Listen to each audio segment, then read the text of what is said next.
अध्याय 900 दर्पण में बूढ़ा आदमी। हम बेकार का कचरा फेंकने वाले चाकू का इस्तेमाल ऐसे नहीं करते। चलो मैं तुम्हें सिखाता हूं कि असली फेंकने वाला चाकू क्या होता है।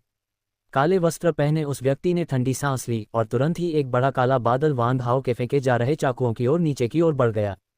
करीब से देखने पर पता चला कि वह काला बादल काले रंग के फेंकने वाले चाकुओं का एक संग्रह था जो बिल्कुल गोल्डन स्केल फ्लाइंग नाइफ्स जैसा दिखता था, लेकिन उनकी संख्या वान हाओ के फेंकने वाले चाकुओं की तुलना में 10 गुना से भी अधिक थी।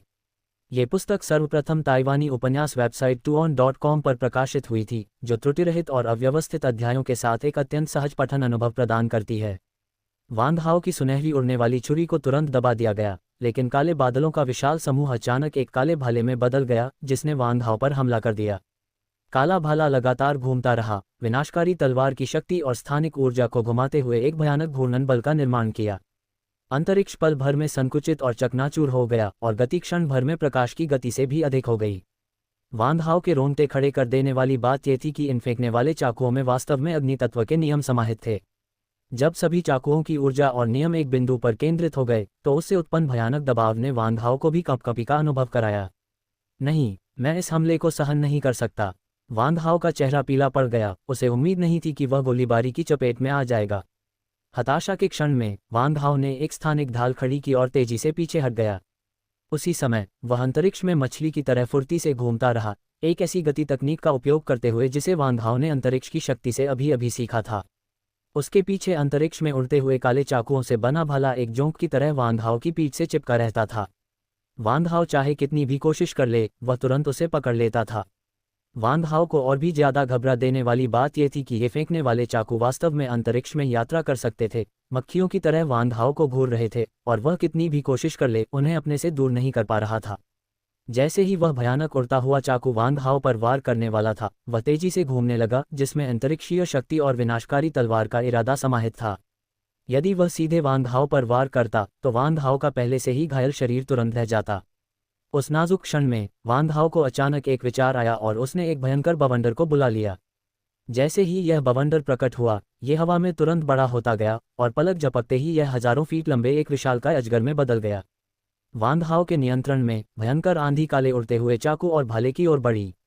अजगर और भाला आपस में टकरा गए और पल भर में एक भयानक उथल पुथल मच गई। विभिन्न नियमों और ऊर्जाओं के टकराव के झटके से उड़ता हुआ चाकू और भाला तुरंत चकनाचूर हो गए और आंधी का बवंडर भी पल भर में शांत हो गया। हालांकि विस्फोट के बाद उत्पन्न भयानक झटकों ने एक स्थानिक आघात तरंग उत्पन्न की जो बाहर की ओर फैल गई और हजारों मील के दायरे में फैले अंतरिक्ष को तहस नहस कर दिया। बड़ी संख्या में स्थानिक टुकड़े और ब्रह्मांडीय तूफान उमड़ पड़े। विस्फोट के दायरे में मौजूद वान हाओ विस्फोट की लहर से उड़कर 50 मिलियन मील की दूरी पर जा गिरा, जैसे कोई छोटी नाव। काले कपड़े पहने उस व्यक्ति को भी काफी चोट लगी, पहले से ही मानसिक आघात के साथ साथ अब वह गंभीर रूप से घायल हो गया था। हालांकि वान हाओ की विशेष शारीरिक बनावट के कारण उसका शरीर न केवल आंधी से अप्रभावित रहा, बल्कि यह शरीर को निखारने के लिए पोषण भी बन गया। सार्वभौमिक आंधी का एक बड़ा हिस्सा सीधे वान हाओ के आंतरिक जगत में समाहित हो गया और स्थानिक खंड भी अपवाद नहीं थे। वान हाओ के शरीर से 100 मीटर के दायरे में आने वाले सभी स्थानिक खंड उसके आंतरिक जगत में स्थित स्थानिक क्रिस्टल कोर द्वारा अवशोषित कर लिए गए। इस विस्फोट के झटकों के कारण वान हाओ के आंतरिक जगत में स्थित स्थानिक क्रिस्टल कोर का आकार हजारों गुना बढ़ गया। गेल वर्ल्ड का भी नाटकीय रूप से विस्तार हुआ। इसके विपरीत काले वस्त्रधारी व्यक्ति इतना भाग्यशाली नहीं था। उसे न केवल गंभीर चोटें आईं, बल्कि उसका फेंकने वाला चाकू भी नष्ट हो गया। इसके अलावा फेंकने वाले चाकू को नियंत्रित करते समय उसकी मानसिक ऊर्जा समय पर वापस नहीं ली जा सकी, जिसके परिणामस्वरूप उसे भारी नुकसान हुआ। पहले हुए आत्मा के तूफान के कारण उसकी चोटें और भी बढ़ गईं और उसका पूरा दिमाग अब अव्यवस्था की स्थिति में था, जिससे उसकी शक्ति बहुत कम हो गई थी। इस अनमोल अवसर को देखते हुए वान हाओ ने तुरंत स्थानिक टेलीपोर्टेशन का उपयोग करके काले वस्त्र पहने व्यक्ति के बगल में पहुंचकर उस पर एक और आत्मा हमला कर दिया। वान हाओ के माथे से लाल प्रकाश की एक किरण सीधे काले वस्त्र पहने हुए व्यक्ति के मस्तिष्क में प्रवेश कर गई और पल भर में ही उसकी आत्मा पर कब्जा कर लिया। उसकी अचेत अवस्था का फायदा उठाते हुए वान हाओ ने आत्मा को सील करने वाला मंत्र पढ़ा, जो सीधे काले कपड़े पहने हुए व्यक्ति के मस्तिष्क पर प्रहार करता है। सुनहरी रोशनी की एक धारा काले वस्त्र पहने हुए व्यक्ति की आत्मा में प्रवेश कर गई, सीधे मामले के मूल तक पहुंची और सुनहरी रोशनी के एक गोले में परिवर्तित हो गई, जिसने उसकी आत्मा के मूल में प्रवेश कर लिया। कुछ ही देर बाद काले वस्त्र पहने उस व्यक्ति के चेहरे पर पीड़ा के भाव दिखने लगे। थोड़ी देर बाद वह स्तब्ध सा दिखने लगा और फिर उसकी आत्मा के भीतर से एक अजीब सी काली ज्वाला फूट पड़ी। ये काली ज्वाला शांत थी लेकिन भयंकर थी और पल भर में उसके पूरे शरीर को अपनी चपेट में ले लिया। पलक झपकते ही काले वस्त्र पहने वह व्यक्ति काली लपटों में गिर गया और हवा में गायब हो गया।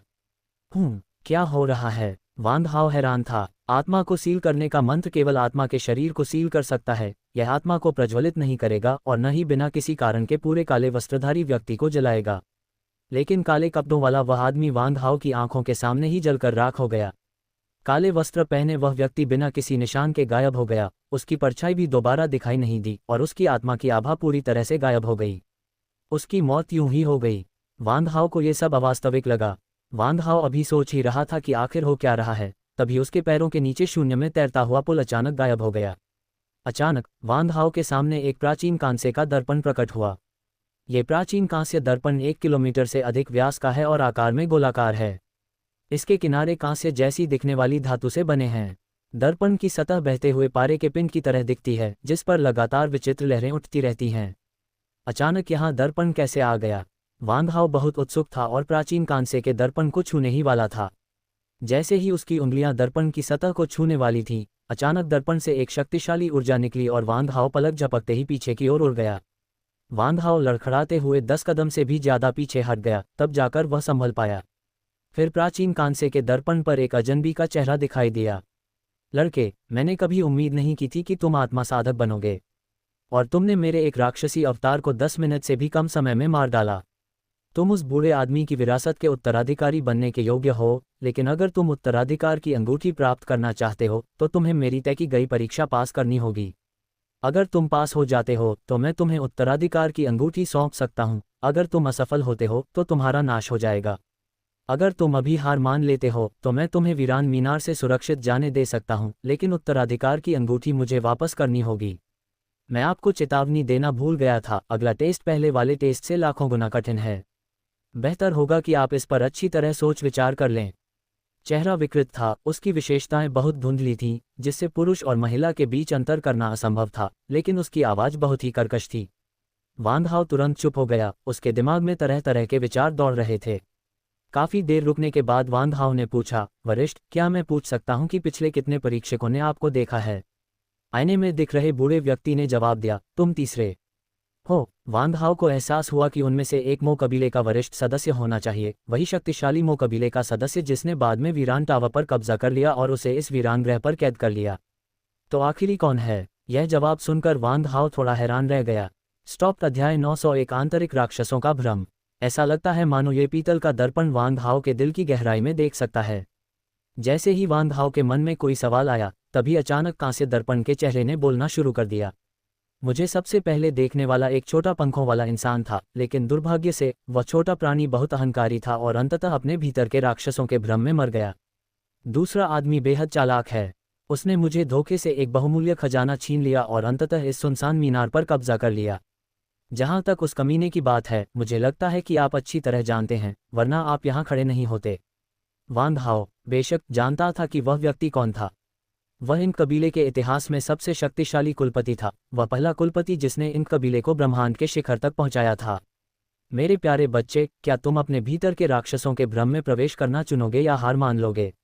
वांग हाओ के सामने 2 विकल्प रखे गए थे। क्या हमें इस साहसिक यात्रा को जारी रखना चाहिए या समय रहते ही इसे छोड़ देना चाहिए? कुछ समय के आंतरिक संघर्ष के बाद वांग हाओ ने अंततः इस साहसिक यात्रा को जारी रखने का फैसला किया।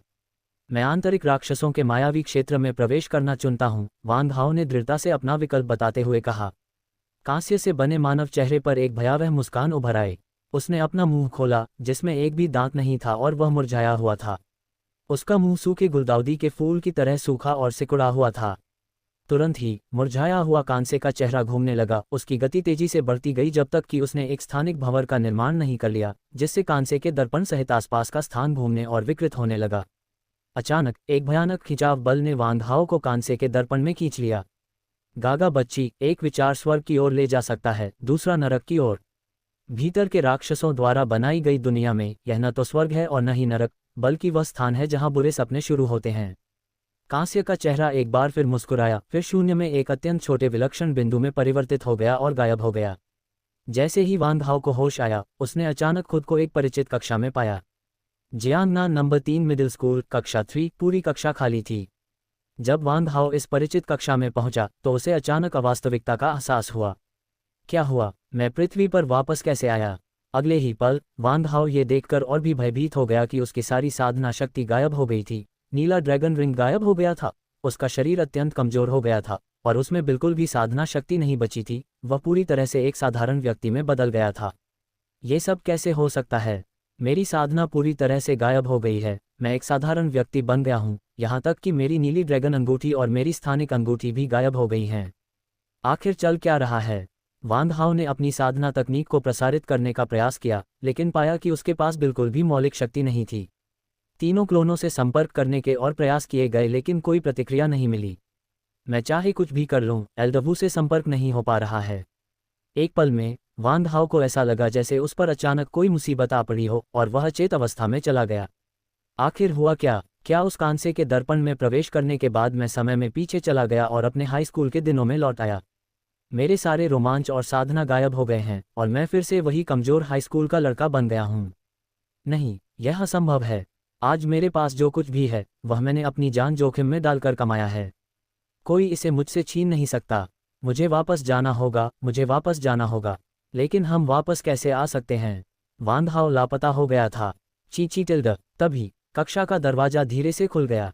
काली वर्दी पहने एक खूबसूरत महिला धीरे धीरे कक्षा में दाखिल हुई और उसने तुरंत वांग हाओ को देखा, जो पीछे की पंक्ति में दिवास्वप्न देख रहा था। लीजू, ये तो टीचर ली हैं। वांग हाओ और उस खूबसूरत महिला की निगाहें मिली और उस पल ऐसा लगा जैसे सदियां बीत गई हों। वांग हाओ के चेहरे पर एक भाव प्रकट हुआ, एक ऐसी भावना जो परिचित और अजीब दोनों थी, जिसने तुरंत वांग हाओ के दिल में एक तीखा दर्द पैदा कर दिया। जब ली जू ने वांग हाओ को देखा तो उसने हल्की सी मुस्कान दी। वांग हाओ, तुम अभी भी यहाँ क्यों खड़े हो? मैंने तुम्हें स्कूल के बाद मेरे ऑफिस आने के लिए कहा था, तुम कैसे भूल सकते हो? अहम। वांग हाओ अचानक अनजाने में शर्म से लाल हो गया। भला वह इतने परिचित दृश्य को कैसे भूल सकता था? बिना सोचे समझे वांग हाओ ने अपने सिर के पीछे खुजली की और लापरवाही से कहा, शिक्षक ली, मैं एक समस्या के बारे में सोचने में इतना मग्न था कि मुझे समय का पता ही नहीं चला। क्षमा करें। लीजू ने अपनी खूबसूरत आंखों को सिकोड़ते हुए मनमोहक मुस्कान के साथ कहा, ओह, क्या समस्या है? मुझे बताओ, मैं तुम्हें कुछ सलाह दूंगी। वांग हाओ का चेहरा शहर की दीवार की तरह सख्त था, लेकिन वह शांत और संयमित रहा। कुछ नहीं, मैंने इस समस्या का हल लगभग ढूंढ लिया है। लीजू ने ओह कहा, फिर शांत भाव से वांग हाओ से कहा, तो अब मेरे साथ मेरे कार्यालय में आइए। इतना कहकर लीजू सीधे कक्षा से बाहर चली गई। वांग हाओ कुछ कहना चाहता था, लेकिन लीजू को जाते हुए देखकर वह मानो किसी प्रेतबाधित व्यक्ति की तरह चुपचाप उसके पीछे पीछे चला गया। रास्ते भर कोई बात नहीं हुई। कार्यालय पहुंचते ही दोनों एक के बाद एक बैठ गए। लीजू ने 2 कप कॉफ़ी बनाए और 1 कप चीनी के साथ वांग हाओ को दे दिया। इसे आजमाएं, ये राजधानी की स्टार रेटिंग प्रणाली में सबसे प्रसिद्ध ब्लू माउंटेन कॉफ़ी है। इसे पीने से आपकी मानसिक ऊर्जा को केंद्रित करने में मदद मिलेगी। कॉफ़ी के कप से आती मनमोहक सुगंध ने उस परिचित एहसास को फिर से ताज़ा कर दिया। किसी क्षण, किसी कारणवश वांग हाओ के गाल पर एक साफ, निर्मल आंसू लुढ़क गया। हालांकि वांग हाओ को तुरंत समझ आ गया कि क्या हो रहा है, इसलिए उसने तुरंत लीजू की नज़र से बचने के लिए एक तरफ मुड़ गया, जिससे उसकी शर्मनाक स्थिति उजागर होने से बच गई। वांग हाओ को बहुत गर्माहट महसूस हुई, एक लंबे समय से खोया हुआ एहसास, जैसे वसंत की धूप की एक किरण उसके पूरे शरीर को घेर रही हो। पल भर में वांग हाओ का दिमाग टीचली के साथ बिताए हर पल को याद करने लगा। उस दुर्घटना से लेकर जब उसने बहादुरी से टीचली की जान बचाई थी, फिर उस मस्तिष्क की चोट तक जिसने उसे अपनी आध्यात्मिक शक्ति को इकट्ठा करने से रोक दिया था, और फिर पिछले 3 वर्षों में टीचली के अथक प्रयासों तक। वांग हाओ के दिमाग में अतीत के दृश्य क्षणभंगुर बादलों की तरह कौंध गए, मानो कोई फिल्म पल भर में चल रही हो। जब ली जू ने वांग हाओ को हैरानी से उसे घूरते देखा तो उसका सुंदर चेहरा तुरंत थोड़ा लाल हो गया। उसके गुलाबी गाल ऐसे लग रहे थे मानो उनसे पानी टपकने वाला हो। फिर और अधिक देर तक दिखावा न कर पाने पर उसने वांग हाओ को याद दिलाने के लिए हल्के से खांसा। खांसी खांसी। वांग हाओ, इस कप कॉफ़ी को खत्म करो, फिर तुरंत बैठ जाओ और ध्यान करो। शायद इस बार तुम अपनी आध्यात्मिक अग्नि को सफलतापूर्वक संघनित कर पाओगे। आत्मविश्वास से भरी ली जू ने कॉफ़ी का कप वांग हाओ को थमा दिया। वांग हाओ ने प्यार से भरी कॉफ़ी के कप को देखा और इतना भावुक हो गया कि उसके पास बोलने के लिए शब्द ही नहीं थे।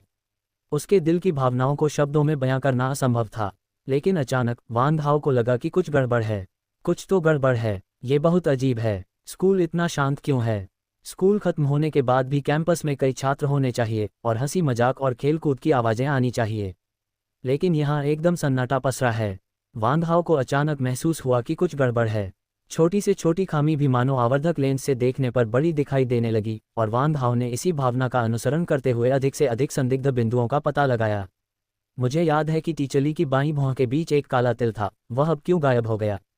साथ ही जब भी टीचली मुझे अपने ऑफिस में बुलाती हैं तो वह अपने पीछे दरवाजा बंद कर लेती हैं, लेकिन अब ऑफिस का दरवाजा पूरी तरह से खुला है। स्टॉप। अध्याय 902 झूठा सत्य।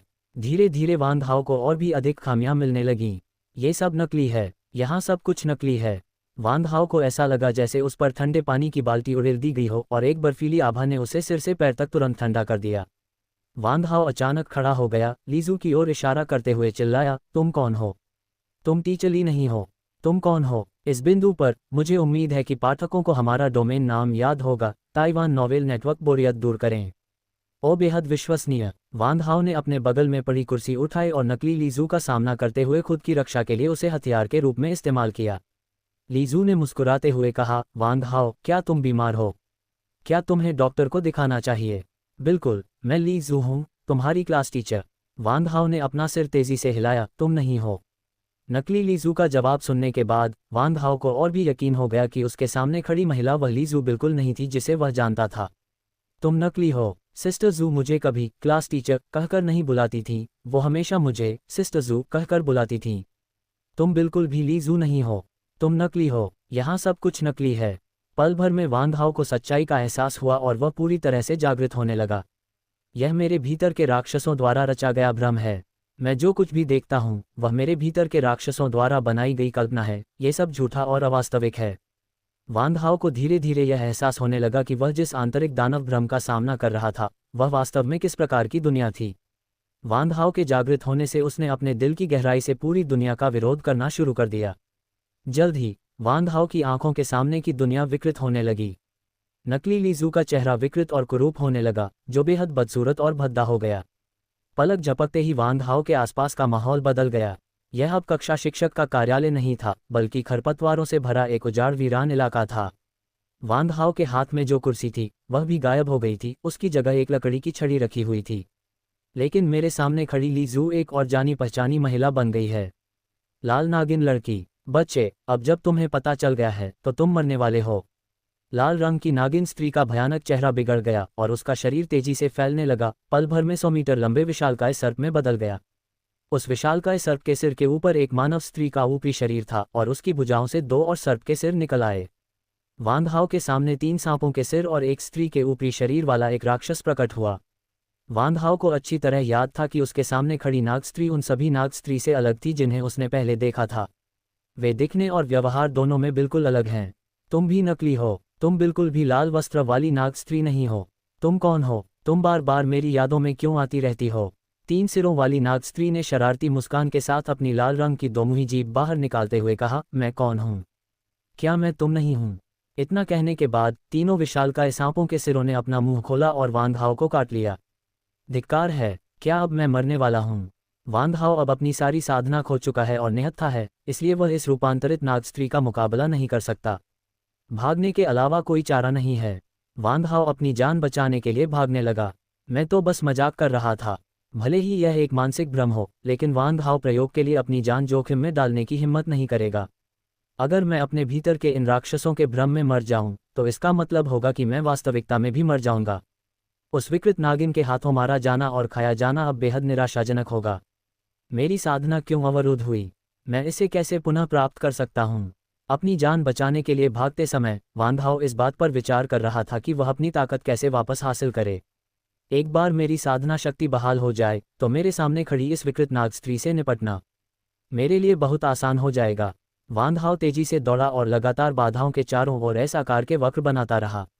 उसके पीछे खड़ी 3 सिर वाली नाग स्त्री लगातार उसका पीछा कर रही थी और धीरे धीरे उनके बीच की दूरी कम करती जा रही थी। हौंफते हौंफते 3 सिर वाली नाग स्त्री द्वारा छोड़ी गई गर्म सांस इतनी शक्तिशाली थी कि वह वान हाओ के सिर के पिछले हिस्से तक पहुंच सकती थी।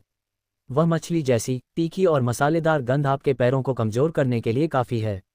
हालांकि वान हाओ ने अपने सामने मौजूद खतरे से 10,000 गुना अधिक खतरनाक खतरों का सामना किया था, जिसने उन्हें पूरे समय शांत रहने में सक्षम बनाया।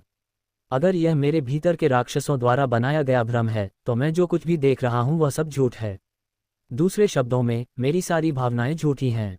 इसलिए यह एहसास कि मैंने अपनी साधना खो दी है, वह भी एक भ्रम है।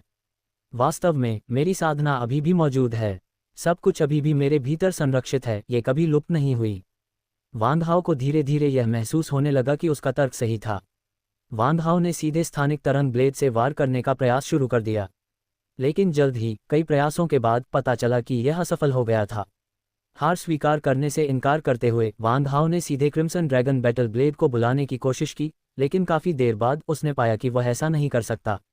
वान हाओ को धीरे धीरे कुछ गड़बड़ महसूस होने लगी। नहीं, हालांकि यह एक भ्रम है, लेकिन मेरी शक्तियां वास्तव में सील कर दी गई हैं। कुछ पल की निराशा के बाद वान हाओ की आंखें अचानक चमक उठीं। यद्यपि मैंने अपनी साधना खो दी है, लेकिन साधना तकनीकों की मेरी समझ, तलवारबाजी की मेरी समझ और मेरे विभिन्न साधना अनुभव अभी भी बरकरार हैं। भले ही मेरा शरीर अब कमजोर है, लेकिन जब तक मेरे पास चाकू है, इस 3 सिर वाली नाग स्त्री को मारना कोई अवास्तविक सपना नहीं है। वान हाओ ने अपना आत्मविश्वास वापस पा लिया और हर जगह तलाश शुरू कर दी। अरे, ये तो बिल्कुल सुनसान इलाका है, यहाँ तो धातु की एक चादर भी नहीं मिलेगी, चाकू तो दूर की बात है। वान हाओ ने व्यंग्यात्मक मुस्कान दी। उसका शरीर सचमुच अचानक हुए हमले से चौंक गया था, जो उसके पीछे खड़ी 3 सिर वाली नाग स्त्री द्वारा घुमाई गई विशाल नाग की पूंछ से लगा था। वह फटे हुए बोरे की तरह हवा में उछल गया। उस जबरदस्त बल ने उसकी पीठ से होते हुए उसके पूरे शरीर में फैलकर उसकी 12 पसलियों को पल भर में तोड़ दिया। वान हाओ का शरीर सीधे जमीन पर गिरा, जिससे 20 मीटर से अधिक लंबा एक उथला गड्ढा बन गया। खांसी। हालांकि यह एक भ्रम है, लेकिन दर्द की अनुभूति अविश्वसनीय रूप से वास्तविक है। वान हाओ को बहुत खून की उल्टी हुई और उसकी टूटी पसलियों में असहनीय दर्द हो रहा था। ऐसा लग रहा था जैसे उसके शरीर की सारी हड्डियां टूटकर बिखर रही हों। ये सब नकली हैं, मेरा शरीर भी नकली है। अगर मैं अपने अर्धदेव रूप में होता और इस 3 सिर वाली नाग स्त्री Roshan.com द्वारा मुझ पर हमला किया जाता, तो मुझे एक मामूली सी चोट भी नहीं लगती, मेरे सिर का एक बाल भी नहीं बचता। लेकिन अभी तो हल्की सी चोट भी ऐसी लगती है जैसे मेरी हड्डियां टूटकर बिखर जाएंगी। वान हाओ को इस आंतरिक राक्षसी भ्रम की भयावह प्रकृति का एहसास होने लगा। भले ही आंतरिक राक्षसों के इस भ्रम में सब कुछ नकली हो, यह इतना शक्तिशाली है कि भले ही आप जानते हो कि यह नकली है, फिर भी आपके पास इसका विरोध करने की कोई क्षमता नहीं है। यह एक जुए की तरह है। एक बार भाग लेने का फैसला कर लिया तो सब कुछ खो देते हैं। आपको खेल के नियमों के अनुसार तब तक खेलते रहना होगा जब तक आप जीत न जाएं, वरना आपकी मौत निश्चित है। अब मैं क्या करूं? मैंने अपनी सारी साधना खो दी है और मैं पूरी तरह निहत्था हूं। क्या मेरी नियति यही है कि मुझे जब चाहे मार डाला जाए? मैं इसे स्वीकार नहीं करूंगा। वान हाओ ने दिल से निकली एक चीख निकाली। अचानक उसके मन में एक विचार कौंधा, जिससे वान हाओ के चेहरे पर मुस्कान आ गई। नहीं, भले ही मैंने अपनी सारी साधना खो दी हो, मेरी यादें अभी भी बाकी हैं। भले ही मैं तलवारबाजी या मार्शल आर्ट का इस्तेमाल नहीं कर सकता और नियमों की किसी भी शक्ति का उपयोग नहीं कर सकता, फिर भी मैं मंत्रों का उपयोग कर सकता हूँ। Type stop. अध्याय 903 प्रकाश का विशाल स्तंभ। वान हाओ की स्मृति खोई नहीं है, मंत्रों से जुड़ी उनकी सारी यादें अभी भी बरकरार हैं। कुछ देर सोचने के बाद वान हाओ ने 137 प्रकार के ऐसे मंत्रों का विचार किया जिन्हें केवल रक्त का उपयोग करके उकेरा जा सकता था। इनमें से वान हाओ ने 3 सबसे उपयुक्त प्रतीकों के बारे में सोचा: आग का गोला, बर्फ का शंकु और भूकंप।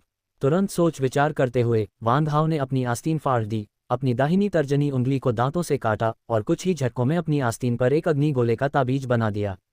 जैसे ही वान हाओ किसी मंत्र से अग्नि गोले के ताबीज को सक्रिय करेगा, वह तुरंत एक धधकती हुई लौ में बदल जाएगा। लौ का तापमान पल भर में लगभग 1500 डिग्री सेल्सियस तक बढ़ सकता है, जो साधारण धातुओं को भी पिघलाने के लिए पर्याप्त है। इस बिंदु पर मुझे उम्मीद है कि पाठकों को हमारा डोमेन नाम ताइवान नॉवेल नेटवर्क याद होगा, जो बहुत उपयोगी है। TwoOn.com अत्यंत व्यापक। वान हाओ गड्ढे से उठ खड़ा हुआ।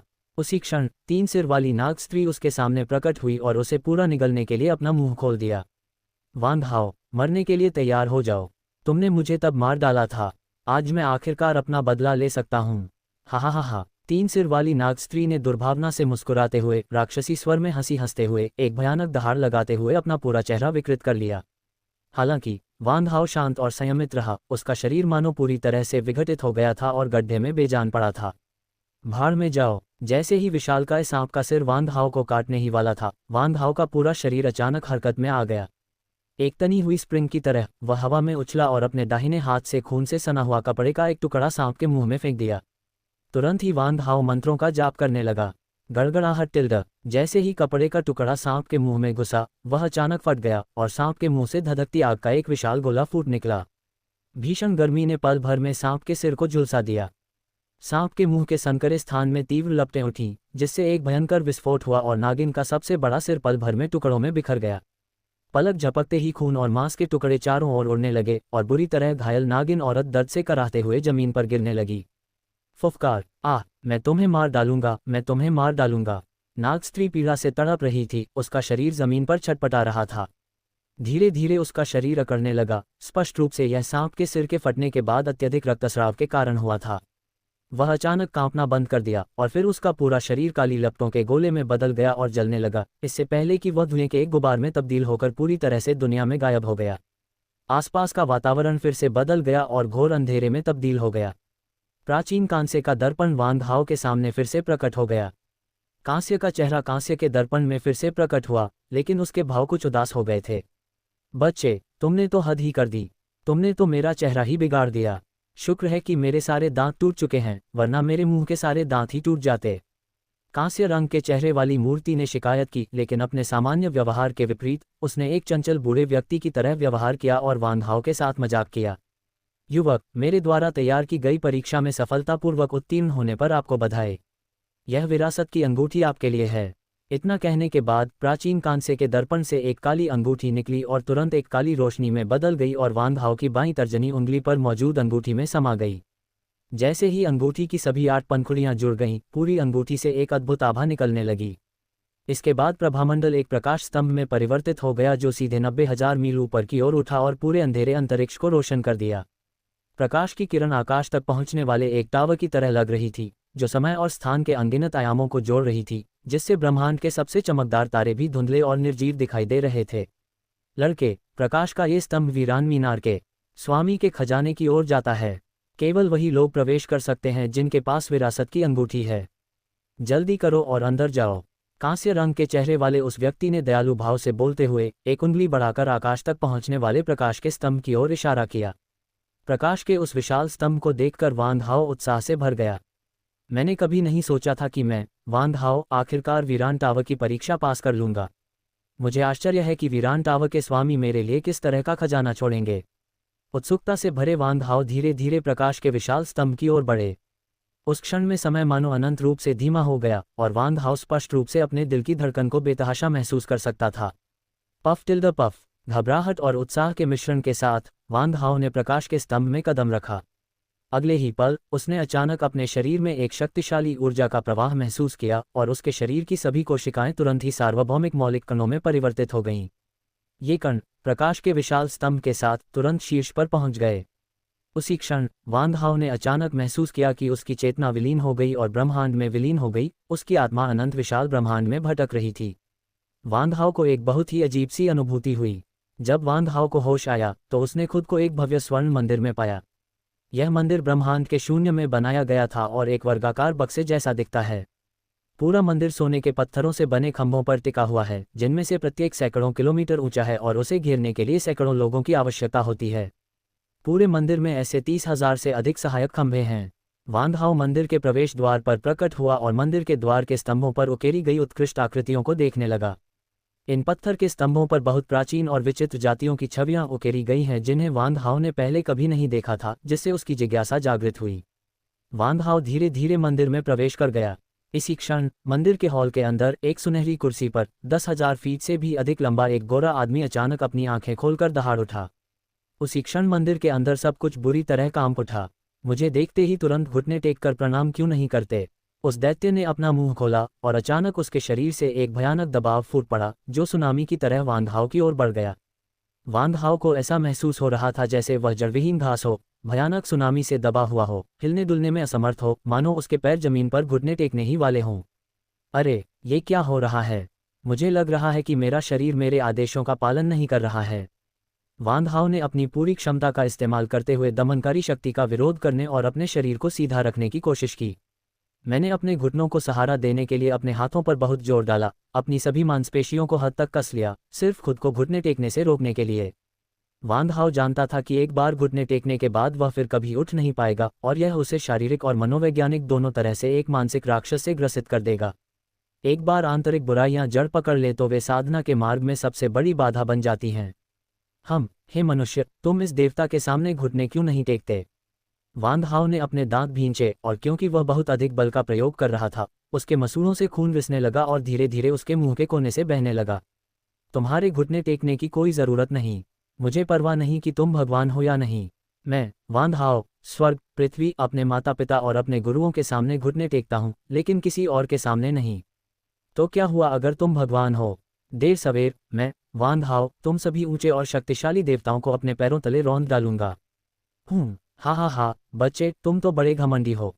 उस दैवीय प्राणी ने दिल खोलकर हंसते हुए अपनी दिव्य शक्ति वापस ले ली और अपनी दाढ़ी पर हाथ फेरते हुए एक हल्की सी मुस्कान दी। हल्की सी मुस्कान एक चीनी मुहावरा है जिसका अर्थ है एक सरल, ईमानदार और कुछ हद तक अनाड़ी सी मुस्कान। लड़के, क्योंकि तुमने मेरी परीक्षा उत्तीर्ण कर ली है, अब तुम मेरे शिष्य माने जाते हो। अपने गुरु के सामने घुटने टेकना तुम्हारे लिए अनुचित नहीं है ना? अध्याय 904, संहार के प्राचीन देवता का पुनर्जन्म। तभी अचानक एल्डर वू ने वांग हाओ को एक टेलीपैथिक संदेश भेजा। मेरे प्रिय शिष्य, कुछ गड़बड़ है। इस देवता द्वारा प्रकट की गई दिव्य शक्ति मात्र दिखावटी है, उसमें कोई सार नहीं है। इसमें कुछ तो गड़बड़ है। और अभी अभी आकाश तक पहुंचने वाले उस प्रकाश स्तंभ में मुझे कुछ विचित्र सा महसूस हुआ। तुम्हें सावधान रहना होगा, बहुत संभव है कि ये देवता नकली हो। वांग हाओ भयभीत हो गया। क्या देवताओं के बीच भी धोखेबाज हैं? बूढ़े तांत्रिक ने आगे कहा, इसमें अजीब क्या है? हालांकि मैंने कभी किसी असली देवता को नहीं देखा, लेकिन मुझे सौभाग्य से एक सच्चे देवता द्वारा प्रकट की गई असीम दिव्य शक्ति का प्रत्यक्ष अनुभव करने का अवसर मिला है। मैं उस अनुभव को अपने जीवन में कभी नहीं भूलूंगा और मैं गलत नहीं हूं। उस व्यक्ति ने अभी जो दिव्य शक्ति दिखाई वह नकली थी। मैं इस बात की 100% गारंटी दे सकता हूं। आपको सावधान रहना चाहिए। ये बहुत संभव है कि आप जो कुछ भी अभी देख रहे हैं वह एक भ्रम हो। वांग हाओ चौंक गया। एक भ्रम? बिल्कुल सही, आंतरिक दानव भ्रम। यह एक भयानक भ्रम है जिससे स्याही कबीले का सबसे प्रतिभाशाली और सबसे शक्तिशाली मुखिया भी डर गया और हार मान ली। इससे पार पाना बिल्कुल भी आसान नहीं है। अभी जो कुछ हो रहा है वह संभवतः अभी भी भ्रम के भीतर ही है। वांग हाओ के मन में जैसे ही यह ख्याल आया, उसे पसीना आने लगा। जब सत्य असत्य हो जाता है तो असत्य सत्य बन जाता है, जब असत्य सत्य हो जाता है तो सत्य असत्य बन जाता है। वांग हाओ को यह संदेह होने लगा कि जो कुछ वह देख रहा था वह सब नकली था, और यहाँ तक कि वह खुद भी नकली था। जब उस दैत्य ने देखा कि वांग हाओ काफी देर तक अचंभित रहा और कोई प्रतिक्रिया नहीं दी, तो वह क्रोधित हो गया। Bang tilde. उस दैत्य ने अपना हाथ सोने के सिंहासन पर जोर से पटका, जिससे एक भयानक और विस्मयकारी शक्ति उत्पन्न हुई और पूरा मंदिर थोड़ा कांप उठा। लड़के, क्या तुमने मेरा सवाल नहीं सुना, या फिर मेरी आज्ञा का उल्लंघन करने की हिम्मत कर रहे हो? वांग हाओ ने व्यंग्य करते हुए कहा, मानो उसे एल्डर वू के संदेह पर यकीन होने लगा हो। दिखावा करना बंद करो। तुम वीरान मीनार के स्वामी बिल्कुल नहीं हो। यहाँ सब कुछ भीतरी राक्षसों द्वारा रचा गया भ्रम है। आखिर तुम हो कौन? वह दैत्य अचानक खड़ा हो गया। लड़के, लगता है तुम ताबूत देखे बिना सबक नहीं सीखोगे। क्योंकि तुमने मेरी इच्छा का अपमान करने की हिम्मत की है, इसलिए तुम्हें अपने अपमान की कीमत चुकानी पड़ेगी। मर जाओ। मेरे अनंत दिव्य दंड के नरक में हमेशा के लिए पश्चाताप करो। अपने हाथ के इशारे से उस दैत्य ने शून्य में एक सुनहरी बिजली उत्पन्न की। बिजली तुरंत नीचे गिरी और एक सुनहरे बिजली के पिंजरे में बदल गई, जिसने वांग हाओ को पूरी तरह से जकड़ लिया। फिर अचानक आसपास का वातावरण बदल गया। वांग हाओ को तब ऐसा लगा मानो वह गर्जना की दुनिया में पहुंच गया हो। आसपास का पूरा आकाश अंतहीन बिजली से जगमगा रहा था और शून्य बिजली के सागर से भरा हुआ था। चटकने जैसी आवाजें, बिजली और गरज के बीच वांग हाओ पर लगातार तरह तरह की बिजली गिर रही थी। बिजली की कड़ियों से तलवारें, भाले, बर्छी और अन्य बिजली के हथियार बन रहे थे, जो उस पर लगातार हमला कर रहे थे। इसके अलावा बिजली की शक्ति से कई बिजली के अजगर, बाघ, तेंदुए और अन्य खूंखार जानवर बनकर वांग हाओ के शरीर को नोच रहे थे। बिजली की इस दुनिया में वांग हाओ ने अनगिनत यातनाओं का सामना किया। उस विशालकाय आकृति की मौजूदगी पूरे थंडर वर्ल्ड क्षेत्र में दिखाई दी और वह इस सब कुछ को अपनी आंखों से देख रही थी। अरे, इस देवता की निंदा करने की यही कीमत चुकानी पड़ती है। पश्चाताप करो। जब तक तुम मेरे सामने घुटने टेक कर अपनी आत्मा का बलिदान अर्पित करोगे, तुम्हें अनंत जीवन प्राप्त होगा। मैं तुम्हें अपने अनंत दिव्य राज्य में ले जाऊंगा, जहां तुम अनंत आनंद और असीम सुख का अनुभव करोगे। देवताओं द्वारा निर्मित दिव्य राज्य को शाश्वत दिव्य राज्य के नाम से भी जाना जाता है। जब सच्चे ईश्वर में आस्था रखने वाला कोई व्यक्ति मरता है, तो उसकी आत्मा को उसके पूजे जाने वाले देवता द्वारा ईश्वर के शाश्वत राज्य में ले जाया जाता है, जहां वह शाश्वत राज्य का निवासी बन जाता है और शाश्वत जीवन का आनंद लेता है। मुझ पर विश्वास करो, अपनी आत्मा मेरे हवाले कर दो, मैं तुम्हें शाश्वत जीवन प्रदान करूंगा। विरोध मत करो, मेरे सामने आत्मसमर्पण करो और तुम्हारा अनियंत्रित हृदय शाश्वत मुक्ति प्राप्त करेगा। बिजली के सागर के ऊपर उस दैत्य की आकृति अनंत रूप से बड़ी हो गई, उसका शरीर अनंत विशाल तारों भरे आकाश में विलीन हो गया, मानो वह असीम शक्ति से भरा हुआ प्रतीत हो रहा हो, कुछ ऐसा जिसकी मनुष्य कल्पना भी नहीं कर सकते। नहीं, मैं वान हाओ कभी किसी के सामने नहीं झुकूंगा, देवताओं के सामने भी नहीं। भले ही मैं युद्ध में मर जाऊं, मैं वान हाओ कभी भी ऐसा गुलाम नहीं बनूंगा जिसकी आत्मा हमेशा के लिए कैद हो जाए। अचानक वान हाओ ने एक बेहद तीव्र घातक आभा का विस्फोट किया, जिसने उसे पल भर में वध की प्रबल इच्छा से घेर लिया। वान हाओ के दिल में देवताओं को भी मार डालने की एक हल्की सी इच्छा उभरने लगी थी और उसकी हत्या करने की उन्मत्त इच्छा लगातार बढ़ती जा रही थी। उसी क्षण वान हाओ ने वास्तव में वीरान टावर की सील को तोड़ दिया और वीरान टावर के अंदर पहली बार अपने मस्तिष्क में स्थित 7 मायावी उत्कृष्ट पैगोडा के साथ संवाद स्थापित किया। टावर के पहले स्तर के भीतर स्थित हत्या के इरादे वाले मनके ने भयानक हत्या का इरादा प्रकट किया और असीम हत्या का इरादा नीचे की ओर फैल गया, वान हाओ के पूरे शरीर को घेर लिया और उस विशालकाय से निकलने वाले भयानक दबाव का प्रतिरोध किया। हत्या के इरादे के इस घने लगभग मूर्त काले कोहरे के भीतर भी बिजली की दैवीय सजा अवरुद्ध हो गई, जो वान हाओ को किसी भी प्रकार का नुकसान पहुंचाने में असमर्थ थी। वान हाओ से निकलने वाली अत्यधिक घातक मंशा को भांपकर वह विशालकाय प्राणी भयभीत हो गया। ये कैसे संभव है? क्या ये बच्चा किसी प्राचीन हत्यारे देवता का पुनर्जन्म हो सकता है? अन्यथा वह इतनी भयानक हत्या की इच्छा कैसे प्रकट कर सकता है? ये हत्या की इच्छा विशाल और असीम है। एक परम अमर भी पल भर में हत्या की इच्छा में लीन हो जाएगा और एक अर्धदेव भी इससे बुरी तरह प्रभावित होगा। मृत्यु के प्राचीन देवता को नाराज करने के परिणामों ने उस दैत्य की रीढ़ में सिहरन पैदा कर दी। यह विशालकाय आकृति वास्तव में कांस्य चेहरे का भ्रम थी। इसकी साधना का स्तर उच्च नहीं था, लेकिन इसकी आत्मिक शक्ति असाधारण रूप से प्रबल थी। इसलिए ये देवताओं का बहुत ही वास्तविक रूप से अनुकरण कर सकती थी और यहाँ तक कि वान हाओ भी लगभग इसमें खो गया था। दुर्भाग्यवश वान हाओ को एल्डवू से मार्गदर्शन प्राप्त हुआ था, जिसने उसे शुरू से ही सतर्क रहने में सक्षम बनाया। वान हाओ की हत्या करने की मंशा दिन ब दिन बढ़ती गई, यहाँ तक कि उसने आंतरिक दानव भ्रम को भी प्रभावित कर दिया। कांस्य रंग के चेहरे वाला वह व्यक्ति इस घातक आभा से बेहद सावधान था और इसे आसानी से उकसाने की हिम्मत नहीं करता था, इसलिए उसके पास भ्रम से पीछे हटने के अलावा कोई विकल्प नहीं था। आसपास का स्थान बदल गया और हम वापस उस अंतहीन अंधेरे शून्य में तैरते हुए पुल पर आ गए। वान हाओ के सामने के सभी भ्रम पल भर में गायब हो गए, उसके सामने केवल शून्य में तैरता हुआ पुल और 1000 मीटर से अधिक व्यास वाला विशाल कांस्य दर्पण ही रह गया। क्या हो रहा है? क्या मैं पूरे समय उस प्राचीन कांस्य के दर्पण के सामने ही खड़ा था? क्या मैंने अभी जो कुछ देखा वह सब एक भ्रम था?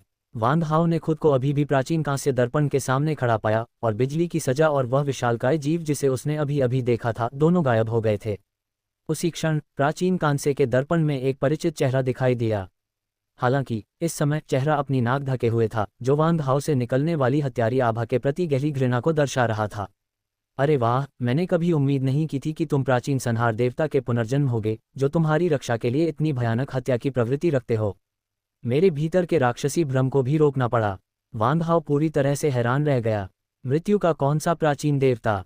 क्या आप मेरे बारे में बात कर रहे हैं? ऐसा कैसे हो सकता है? वान हाओ को ये सब बकवास लगा। प्राचीन युद्ध देवता का पुनर्जन्म होने की बात तो छोड़ ही दीजिए। भले ही वान हाओ के पूर्वज वाकई शक्तिशाली रहे हों, लेकिन इसका वर्तमान वान हाओ से कोई लेना देना नहीं था। कांसे के चेहरे वाले उस व्यक्ति का चेहरा सतर्क लग रहा था। लड़के, अपनी घातक आभा को जल्दी से हटा लो। मुझे इस तरह की आभा से सबसे ज्यादा नफरत है। चूंकि तुमने मेरी परीक्षा सफलतापूर्वक पास कर ली है, इसका मतलब है कि तुम उस बूढ़े आदमी द्वारा छोड़े गए खजाने को प्राप्त करने के योग्य हो। स्टॉप। अध्याय 905 सोल्डैन, निर्जन टावर का स्वामी। कांस्य स्वरूप वाली उस मूर्ति ने वान हाओ को प्राचीन संहार देवता का पुनर्जन्म समझ लिया, जिससे वान हाओ बहुत सारी मुसीबतों से बच गया। बच्चे, ये आखिरी विरासत की अंगूठी है, पहन लो। जैसे ही उसने बोलना समाप्त किया, प्राचीन कांसे के दर्पण से एक काली अंगूठी निकली और धीरे धीरे वान हाओ की ओर उड़ने लगी। कुछ इसी तरह की स्थिति फिर से सामने आई, लेकिन वान हाओ इतनी आसानी से मूर्ख बनने वाला नहीं था। बूढ़े आदमी, मैं तुम्हारे झांसे में एक बार पहले ही आ चुका हूँ। क्या उसी चाल को दूसरी बार इस्तेमाल करना मजेदार है, या तुम्हें लगता है कि तुम्हारा आंतरिक शैतानी भ्रम त्रुटिहीन है? वान हाओ ने व्यंग्यपूर्वक कहा, लेकिन वह रुका नहीं। उनकी प्रारंभिक बातचीत के बाद वान हाओ ने पाया कि लगभग 40 वर्षों से दमित किलिंग दिजायपल अपनी पूर्ण अवस्था तक पहुंचने वाला था। अभी अभी हत्या करने का ऐसा चौंकाने वाला इरादा। पहले तो वान हाओ मुश्किल से ही अपने इस गुस्से को काबू कर पा रहा था, लेकिन बाद में यह ऐसी चीज नहीं रही जिसे वह आसानी से दबा सके। किलिंग डिजायर बीज से निकलने वाली घातक आभा एक जंगली घोड़े की तरह थी जो अपनी लगाम से मुक्त हो गया था और वह वान हाओ के नियंत्रण से बाहर निकलने ही वाला था। लगभग 37 वर्षों तक वीरान टावर में रहने के बावजूद किलिंग डिजायर बीज द्वारा संचित घातक आभा कभी भी बाहर नहीं निकली थी। चाहे वह वान हाओ द्वारा गैंग बीस्ट का वध हो या युद्ध के दौरान उसके द्वारा अवशोषित की गई हत्या की भावना, ये सब लिंगलोंग पैगोडा के अंदर स्थित किलिंग डिजायर पल द्वारा चुपचाप अवशोषित किया जा रहा था।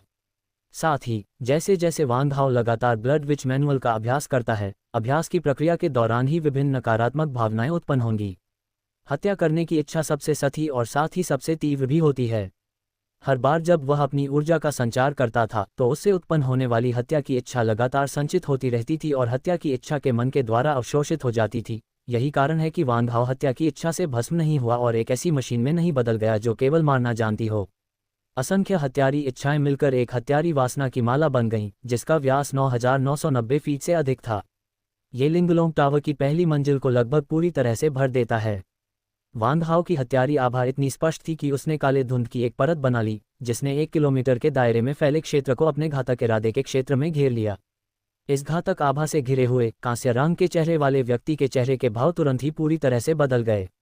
वान हाओ के शरीर में हत्या की भावना का संक्रमण होते ही उसके शरीर की सभी कोशिकाएं उसे तेजी से अवशोषित करने लगीं। पल भर में वान हाओ के शरीर की हर कोशिका आश्चर्यजनक मात्रा में हत्या की भावना से संक्रमित हो गई। जल्द ही जानलेवा काली धुंध वान हाओ के शरीर पर इस तरह जम गई मानो वह कोई ठोस पदार्थ हो और उसके पूरे शरीर को धुंधली काली धुंध की एक परत से ढक लिया। पलक झपकते ही वान हाओ की त्वचा काली पड़ने लगी। ग्रेट सन गोल्डन व्हील डायमंड पैटर्न एक एक करके प्रकट होने लगे। उसकी पुतलियां स्याही की तरह काली हो गईं और यहां तक कि उसकी आंखों का सफेद भाग भी तुरंत काले धुंध की एक परत से ढक गया। वान हाओ के माथे पर भौहों के बीच तीसरी आंख चुपचाप खुली और उससे एक मोहक काली रोशनी निकली। उसके पूरे व्यक्तित्व से एक अत्यंत दुष्ट आभा निकल रही थी। उस क्षण वान हाओ ने ऐसा आभास दिया मानो कोई प्राचीन दानव संसार पर अवतरित हो रहा हो। बच्चे, यह 8वीं विरासत की अंगूठी है। उस बूढ़े आदमी का विरासत का खजाना अब तुम्हारा है, लेकिन खजाना पाने से पहले मैं तुमसे एक सौदा करना चाहता हूँ। वान हाओ अपनी हत्यारी आभा को नियंत्रित करने में असमर्थ था, लेकिन उसका दिमाग पूरी तरह से स्पष्ट था। अरे, ये कैसा सौदा है? जानलेवा ऊर्जा के उसके शरीर में प्रवेश करने के बाद वान हाओ को ऐसा लगा जैसे उसकी हड्डियां और मांसपेशियां हजारों छोटे छोटे कीड़ों द्वारा नोची जा रही हों। लेकिन वान हाओ के लिए इस तरह का दर्द पहले से ही आम बात थी। मैं आज़ाद होना चाहता हूँ। अगर तुम मेरी आज़ादी के बदले खजाना देने का वादा करो तो मैं तुम्हें खजाना खोलने के लिए अपनी यह आखिरी विरासत की अंगूठी दे दूंगा। वान हाओ ने लगभग बिना किसी झिझक के सिर हिलाया। जैसा आप चाहें, मैं आपकी विनती पूरी कर सकता हूँ, लेकिन शर्त यह है कि आप मुझे कोई नुकसान नहीं पहुँचाएंगे। ठीक है, सौदा पक्का। तुम्हें विरासत की आखिरी अंगूठी मिल जाएगी। उसके बोलने के बाद कांस्य चेहरे के नियंत्रण में 8वीं विरासत की अंगूठी धीरे धीरे वान हाओ के सामने आ गिरी। वान हाओ ने अपना बायां हाथ बढ़ाया और खानदानी अंगूठी को पकड़ लिया। इस समय वान हाओ से निकलने वाली घातक आभा धीरे धीरे कम होने लगी। वान हाओ का पूरा ध्यान उसके हाथ में मौजूद विरासत की अंगूठी पर केंद्रित था। जैसे ही वान हाओ ने अपनी हथेली खोली, उसके हाथ में मौजूद काली अंगूठी पिघलने लगी और अंततः एक छोटे काले सांप में बदल गई, जिसने उसकी बाईं तर्जनी उंगली पर मौजूद अंगूठी में छेद कर दिया। पलक झपकते ही जैसे ही 8 छल्ले इकट्ठे हुए और छल्ले की सतह पर 8 पंखुड़ियों वाला पैटर्न पूरी तरह से दिखाई दिया, पूरा काला छल्ला अचानक जीवित हो उठा और लगातार काले तंतु उगलने लगा। ये तंतु बाल जितने पतले थे और पल भर में हजारों फीट तक फैलकर वान हाओ के पूरे शरीर को घेर लिया। जो कुछ दिखाई दे रहा था उससे यही लग रहा था कि वान हाओ का पूरा शरीर एक मम्मी की तरह काले बालों से लिपटा हुआ था और उसका पूरा शरीर कसकर बंधा हुआ था। क्या हो रहा है? यह क्या चीज़ है? वान हाओ के चेहरे के भाव एकदम बदल गए और उसका चेहरा पीला पड़ गया। अज्ञात के भय ने पल भर में मेरे पूरे आंतरिक जगत को रोशन कर दिया। तुरंत ही नलियों की तरह दिखने वाले ये काले बाल वान हाओ की त्वचा में घुस गए और खून चूसने वाली जोंकों की तरह उसके शरीर से सार और रक्त को तेजी से चूसने लगे। महज एक सांस में वान हाओ के लगभग सारे सार और रक्त को अवशोषित कर लिया गया। वान हाओ इतना पतला था कि वह लगभग हड्डियों का ढांचा मात्र था। पर्याप्त मात्रा में सार और रक्त को अवशोषित करने के बाद काले बाल अचानक वान हाओ के शरीर में समा गए। वह पल भर में बिना किसी निशान के गायब हो गया। ये पूरी प्रक्रिया बेहद तेजी से हुई, मानो पलक झपकते ही वान हाओ कुछ प्रतिक्रिया कर पाता, तभी उसकी सारी शक्ति समाप्त हो गई और वह पूरी तरह से बेजान होकर जमीन पर गिर पड़ा। यहाँ तक कि उसके पास हाथ उठाकर खड़े होने की भी ताकत नहीं बची थी। काले बाल गायब होने के बाद वान हाओ की बाईं तर्जनी उंगली पर बनी काली अंगूठी का रूप बदल गया और वह वान हाओ की बाईं तर्जनी उंगली के दूसरे जोड़ पर बने काले टैटू में बदल गई। जहां तक अंगूठी की बात है, वह बिना किसी निशान के गायब हो गई है। ऐसा लग रहा था मानो वह हजारों हजारों काले बालों के गुच्छों में बदल गया हो और वान हाओ के शरीर में घुस रहा हो। वान हाओ इतना भयभीत हो गया कि उसने तुरंत अपने सिर के अंदर देखा तो पाया कि काले बालों के गुच्छे पूरी तरह से गायब हो गए थे। इसी क्षण वान हाओ के मन में एक दिव्य विचार गूंज उठा। भाग्यशाली नन्हे लड़के, अब से तुम मेरे उत्तराधिकारी हो, हुनदान के शिष्य। जी हाँ, धिक्कार है, मैं मर चुका हूँ। मेरी ही पत्नी ने मुझे मार डाला। यदि तुम मेरी विरासत को संभालना चाहते हो तो तुम्हें मेरा बदला लेने की शपथ लेनी होगी। मेरी मृत्यु से पहले मैंने कुल 8 वीरान मीनारें बनाई, जिन्हें सामूहिक रूप से 8 वीरान 6 सद्भाव मीनारें कहा जाता है। मैंने उन्हें 8 अलग अलग ब्रह्मांडों में स्थापित किया। इनमें से कोई भी मीनार विरासत में मिले, बाकी सभी वीरान मीनारें तुरंत राख में बदल जाएंगी। मेरा शिष्य हुनदान ही सबसे शक्तिशाली हो सकता है। कई अन्य बेकार मीनारें रखना व्यर्थ है।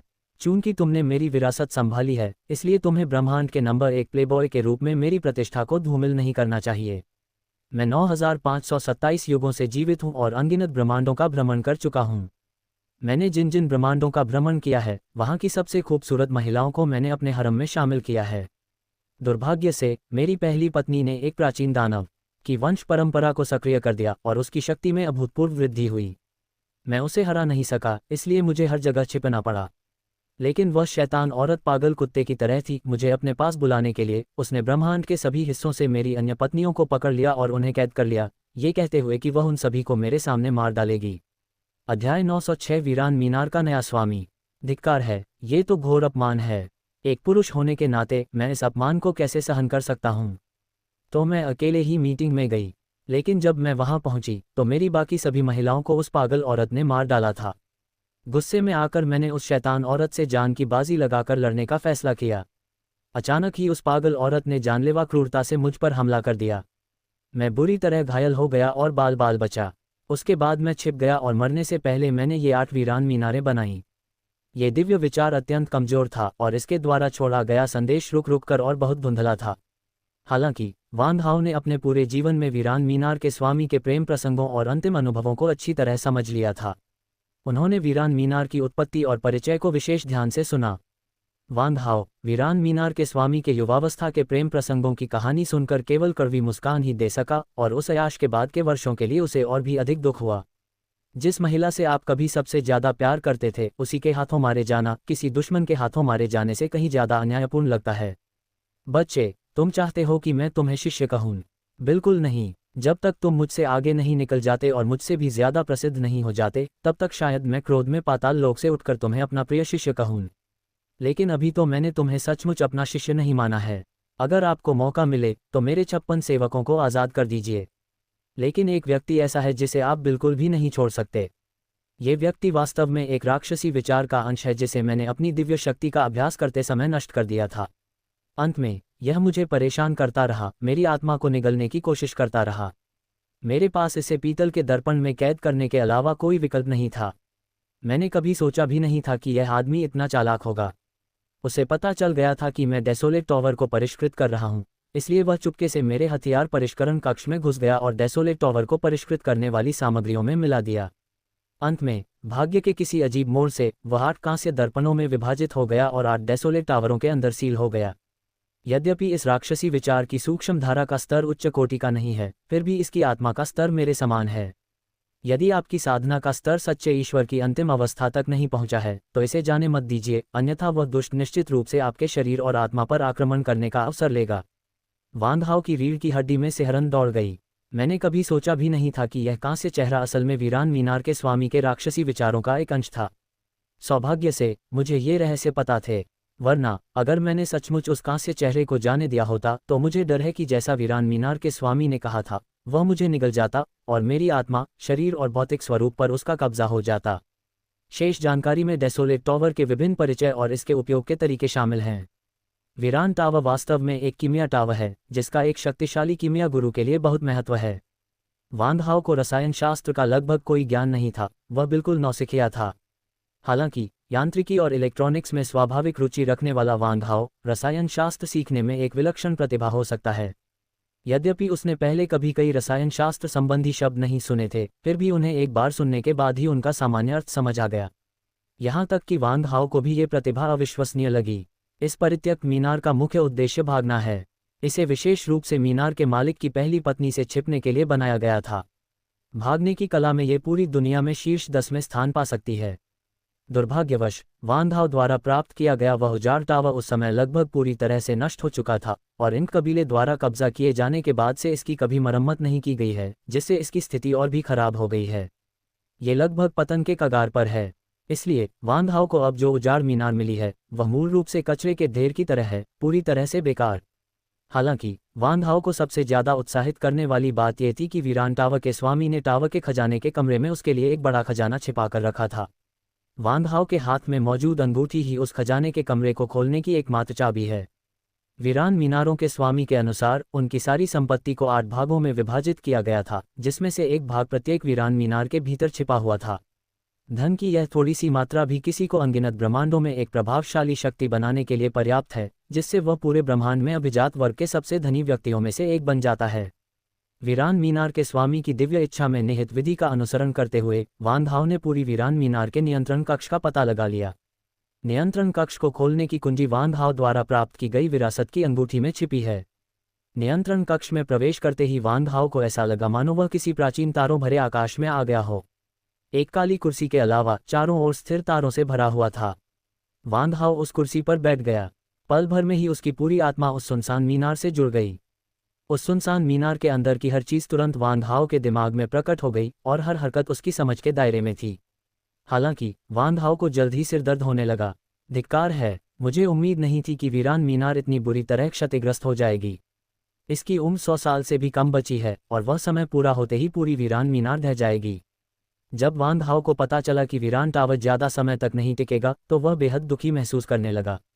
इस परित्यक्त टावर को हासिल करने में लगभग 40 साल बिताने के बाद मुझे केवल गंदगी का ढेर मिला। वीरान टावर के 91% से अधिक ऊर्जा सर्किट नष्ट हो चुके हैं, जिसका मतलब है कि यह केवल एक सजावट के रूप में खड़ा रह सकता है और हिल भी नहीं सकता। इसके अलावा एक बार जब यह वीरान टावर ढह जाता है तो यह एक विशाल अंतरिक्षीय ब्लैक होल के विस्फोट को जन्म दे सकता है, जो संभावित रूप से अपने दायरे में 10 से अधिक तारा क्षेत्रों को निगल सकता है। उस सुनसान टावर में 3 ऐसे महाशक्तिशाली इंजन हैं जो ब्रह्मांडों के बीच यात्रा करने में सक्षम हैं, एक ऐसा खजाना जो वान हाओ के लिए घातक आकर्षण रखता है। लेकिन अब ये सभी खजाने एक भयानक विस्फोट में 1 दर्जन से अधिक तारा प्रणालियों के साथ टुकड़ों और धूल में तब्दील हो जाएंगे और यह सब ब्रह्मांडीय विस्फोट का परिणाम होगा। इससे वान हाओ को अत्यधिक दुख क्यों नहीं होगा? धिक्कार है, अगर मैं सारी सामग्री तोड़कर बेच भी दूं तो मैं अमीर हो जाऊंगा। मैं पहले वीरान टावर की मरम्मत करने की कोशिश करूंगा। अगर उससे भी काम नहीं बना तो मैं वीरान टावर से निकाली जा सकने वाली सारी सामग्री तोड़ दूंगा। वान हाओ के दिमाग में यह विचार तेजी से दौड़ रहा था कि परित्यक्त टावर की मरम्मत कैसे की जाए। अचानक वान हाओ के मन में एक विचार कौंधा, हाँ, क्या 5वें तल पर मशीन जाति का साइबरट्रोनियन युद्ध सम्राट नहीं है? अगर हमें 100 मिलियन मरम्मत रोबोट मिल जाएं तो 100 वर्षों के भीतर वीरान टावर की मरम्मत करना असंभव नहीं है। वान हाओ तुरंत उत्साहित हो गया। उसने खजाने को देखने के लिए खजाने के कमरे में जाने की जहमत भी नहीं उठाई, बल्कि सीधे मशीन जाति के युद्ध सम्राट साइबरट्रॉन को बुला लिया। वान हाओ द्वारा वीरान टावर का उत्तराधिकार प्राप्त करने के बाद 7 दिव्य सेवकों को पहले से ही इसके बारे में पता था और उनकी आत्माओं पर स्वचालित रूप से वान हाओ की आत्मा का चिन्ह अंकित हो गया था। एक विचार के साथ वान हाओ ने साइबरट्रॉन को नियंत्रण कक्ष में बुलाया। जब साइबरट्रॉन की मुलाकात वान हाओ से हुई तो वह बेहद उत्साहित था। प्रणाम स्वरूप मेरे स्वामी, साइबरट्रॉन आपको नमन करता है। एक पुनर्तः काले रंग का मानवाकार रोबोट एक घुटने पर बैठ गया और वान हाओ को प्रणाम किया। साइबरट्रॉन, इतने विनम्र मत बनो, उठो। साइबरट्रॉन बेहद उत्साहित था और वान हाओ को देखने के बाद वह बेसुध हो गया। हा, मास्टर वान हाओ, मुझे पता था कि आप मेरे उत्तराधिकारी बन सकते हैं। ये बहुत बढ़िया है, आपके साथ वीरान टावर बच जाएगा। स्टॉप। अध्याय 907 वीरान टावर की जीर्णोद्धार योजना। वान हाओ काले सिंहासन पर शांतिपूर्वक बैठे थे। साइबरट्रॉन, मैंने तुमसे ठीक यही करने को कहा था। मुझे आश्चर्य है कि क्या तुम्हारे पास वीरान टावर की मरम्मत करने का कोई तरीका है? साइबरट्रॉन बेहद उत्साहित था। उसकी लाल रंग की इलेक्ट्रॉनिक आंखें एक अधेड़ उम्र के व्यक्ति की आंखों में उमड़ते आंसुओं की तरह चमक रही थीं। उसका उत्साह छलक रहा था। अंततः मशीन जाति भी कभी मनुष्यों की तरह मांस और रक्त से बने प्राणी थे। अमर आत्मा प्राप्त करने के लिए उन्होंने बाद में अपनी जन्मजात कमियों जैसे भावनाओं का त्याग कर दिया। साइबरट्रॉन यांत्रिक पुर्जों से ढका हुआ है, जिनमें से कुछ वर्षों की उपेक्षा के कारण सुस्त और निर्जीव हो गए हैं और हर हरकत के साथ एक धातु की रगड़ की आवाज निकलती है। गुरुजी, वीरान मीनार की मरम्मत करना आसान नहीं है। लेकिन नामुमकिन भी नहीं। मैंने एक विस्तृत योजना बना ली है और मैं बस आपके आदेश का इंतजार कर रहा हूं ताकि वीरान मीनार की मरम्मत शुरू कर सकूं। ओह, वांग हाओ को दिलचस्पी हुई। तुमने मेरा ध्यान अपनी ओर खींच लिया है। मुझे उस परित्यक्त मीनार को पुनर्स्थापित करने की अपनी योजना के बारे में बताओ। साइबरट्रॉन ने एक हाथ से अपनी छाती पर प्रहार किया। उसकी छाती पर मौजूद धातु का कवच उसकी यांत्रिक उंगलियों से टकराया, जिससे एक तीखी धातुई ध्वनि उत्पन्न हुई जो बिल्कुल भी कर्कश नहीं थी बल्कि लोगों को रोमांच का एहसास कराती थी। मास्टर को रिपोर्ट। योजना में 3 चरण हैं। पहला चरण है स्टार एरे में एक दरार पैदा करना, जिसका इस्तेमाल इंक्लैन डेसोलेट टॉवर को कैद करने के लिए करता है।